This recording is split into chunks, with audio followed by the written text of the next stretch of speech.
आज की कहानी है दोस्तों मूर्ख राजा और चतुर मंत्री की।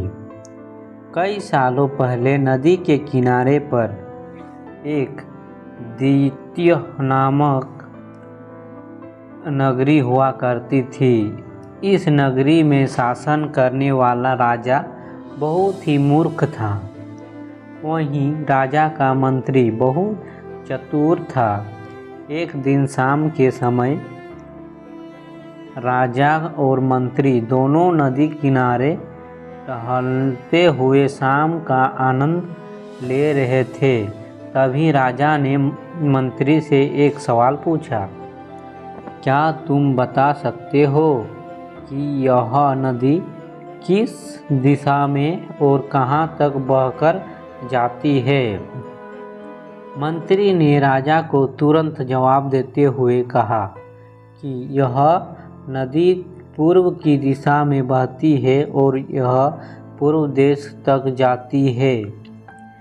इस पर राजा ने कहा कि वह नहीं चाहता कि हमारे देश का पानी पूर्व के देशवासियों इस्तेमाल करें। राजा ने मंत्री को नदी का पानी रोकने के लिए दीवार खड़ी करने का आदेश दिया। तभी मंत्री ने राजा से कहा कि ऐसा करने पर हमारा ही नुकसान होगा। राजा ने गुस्से में कहा कि पानी हमारा है और पूर्व देश वाले मुफ्त में इसका इस्तेमाल कर रहे हैं और तुम बोल रहे हो कि हमारा नुकसान होगा। इसमें हमारा कुछ नुकसान नहीं होगा।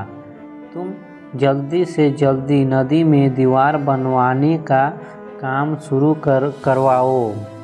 मंत्री राजा की आज्ञा का पालन करते हुए कारीगरों को बुलाता है और नदी के पास दीवार बनवाने का काम शुरू करवा देता है।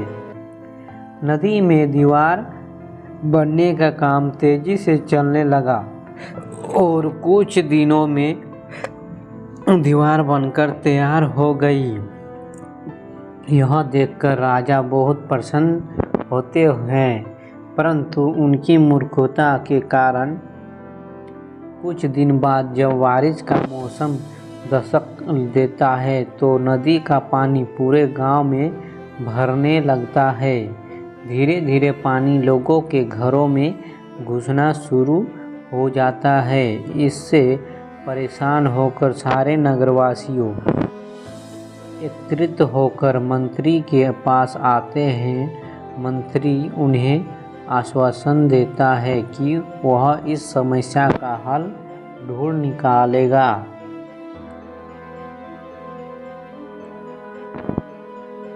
लोगों की परेशानी सुनकर मंत्री सावधान निकालने के लिए एक योजना बनाते हैं। उन्होंने राजमहल में सब समय को बताने के लिए घंटा बजाने वाले शख्स को इसमें शामिल किया। वह समय के अनुसार घंटा बजाता था, जिससे लोगों को समय पता चलता था। मंत्री ने उसे कहा कि आज तुम प्रति घंटे की बजाय हर आधे घंटे में घंटा बजाना।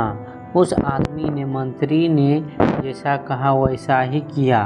इससे जब सुबह के 3 बज रहे थे तो उसने 6 बार घंटा बजाया। 6 घंटे सुनकर राजा और सभी नगरवासियों को लगा कि 6 बज गए हैं और सुबह हो गई है। राजा उठकर बाहर आता है तो वहाँ मंत्री पहले से मौजूद होता है। बाहर अंधेरा देखकर राजा मंत्री से पूछता है कि अभी तक सूर्योदय क्यों नहीं हुआ है? राजा के सवाल का जवाब देते हुए मंत्री ने कहा, महाराज, प्रातः काल तो हो चुकी है, पर हमने पूर्व दिशा वाले यहाँ पानी को जाने से रोक दिया है, तो शायद इसीलिए उन्होंने हमारे यहाँ सूर्य की रोशनी को आने से रोक दिया।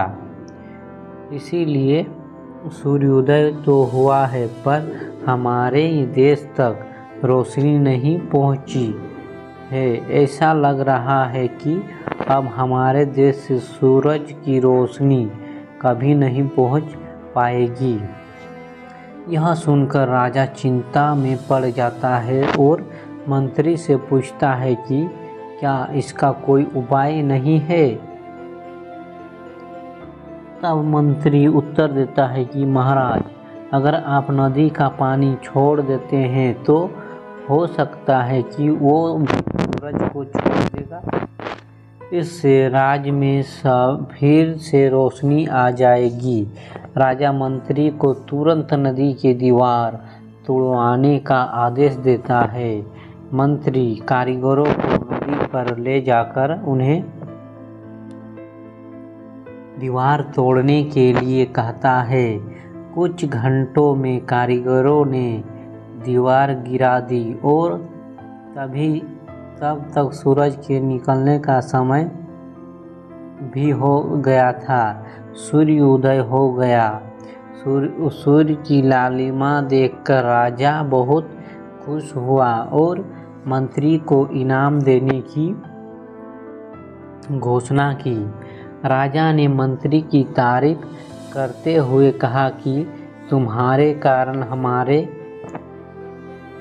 राज्य में फिर से सूर्य उदय हो पाया है और तुमने हमारे राज्य को अंधकार से बचाया है। इसके बाद मंत्री कहता है कि महाराज, जब यह तो राज्य के लिए प्रति में मेरा फर्ज था।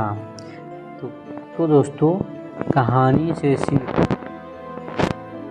कभी भी दूसरों का बुरा नहीं करना चाहिए और ना ही उनकी तरक्की देखकर उनसे जलन की भावना रखनी चाहिए।